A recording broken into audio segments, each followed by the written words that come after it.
নমস্কার। শ্রী শ্রী মা স্বয়ং রাধা রূপিণী। যখন ধর্মের গ্লানি উপস্থিত হয়, অধর্মের অভ্যুত্থান ঘটে, তখনই ভগবান আসেন সাধুদের পরিত্রাণের জন্য, আর দুষ্কৃতীগণের বিনাশের জন্য। ধর্ম স্থাপনের জন্য তিনি পৃথিবীতে অবতীর্ণ হন। সেই জন্য আমরা দেখি ভগবান যুগে যুগে আবির্ভূত হয়েছেন।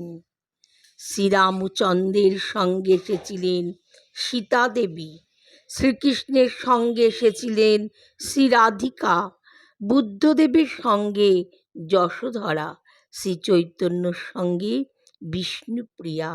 শ্রীমা এক সময় বলেছিলেন, বারবার আসা এর কি নিস্তার নেই? যেখানে শিব সেখানেই শক্তি, শিব শক্তি একত্তরে, বারবার সেই শিব, তার নিস্তার নেই। অর্ধবার্য অবস্থায় কতটা সৎকর্তীর মতো সীমা আরও অনেক কথা সেদিন বলেছিলেন, যার মর্মার্থ জীবের যন্ত্রণা দূর করতে একই ভগবানকে বারবার আসতে হয়, যেমন একই চাঁদ রোজ রোজ। যখনই ভগবান আসেন, ভগবতীও আসেন। ঠাকুর যখনই আসেন, সীমাও তখন আসেন। জীবের যন্ত্রণা ঠাকুরের যন্ত্রণা, শ্রীমায়েরও যন্ত্রণা। তাই জীবন পথ করে তাকেও চেষ্টা করতে হয় জীবের যন্ত্রণা ঘোচাতে।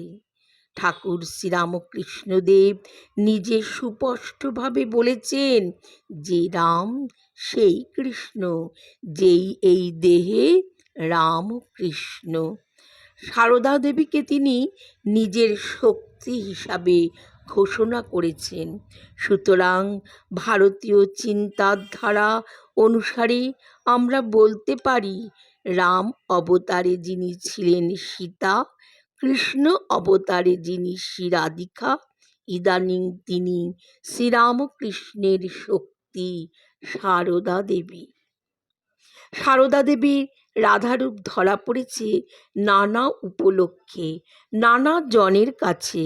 একদিন তিনি সারদা প্রসন্নকে, স্বামী ত্রিগুণানন্দকে মন্ত্র গ্রহণের জন্য নহবতে মায়ের কাছে পাঠাবার সময় তার বিশ্বাস উৎপাদনের জন্য বলেছিলেন, অনন্ত রাধার মায়া কহনে না যায়, কোটি কৃষ্ণ কোটি রাধা হয় যার রয়।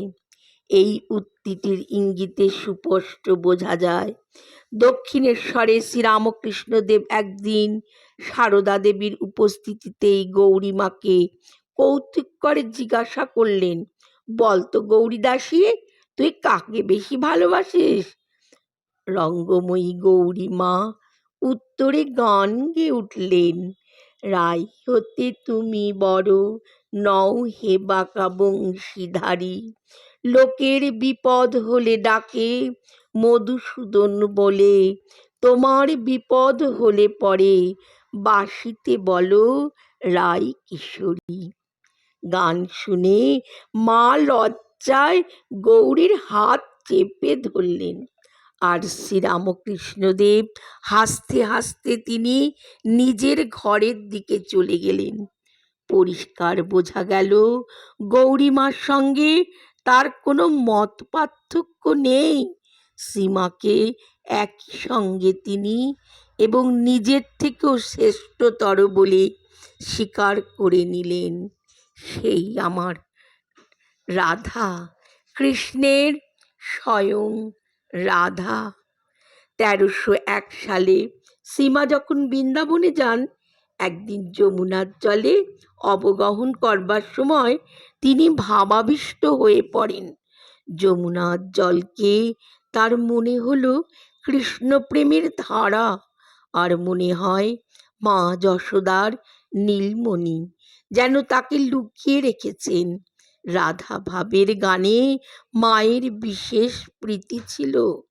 মা সর্বদাই সেই গানে সমাধি হয়ে থাকতেন। প্রায় তিনি রাধার গান গাইতেন আর সমাধি হয়ে যেতেন। জয় মা, জয় মা, জয় মা। সেই গান, যদি কিশোর তোমার কালা চাঁদের গোকুল চাঁদের উদয় ঘুচল হৃদে, যদি কিশোর তোমার কালা চাঁদের গোকুল চাঁদের উদয় ঘুচল হৃদে, দুঃখকে নাশিবে আর কৃষ্ণ বই আধার, দুঃখকে নাশিবে আর কৃষ্ণ বই আধার, কৃষ্ণ পক্ষে এমন থাকবি রাধে।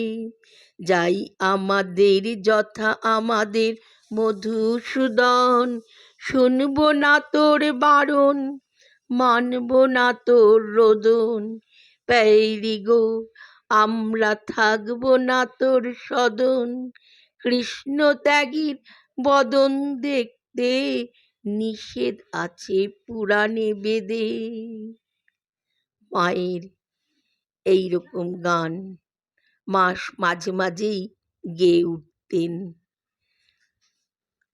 তাই তো আজ রাধা অষ্টমীতে মায়ের লীলা কথা একটু মনন ও শ্রবণ করিলাম।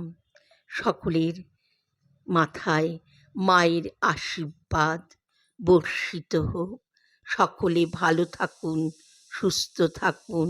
জননীং শারদাং দেবীং রামকৃষ্ণং জগদ্গুরুং পাদপদ্মে তয়ং সিত্বা প্রণমামি মুহুর্মুহুঃ। জয় ঠাকুর।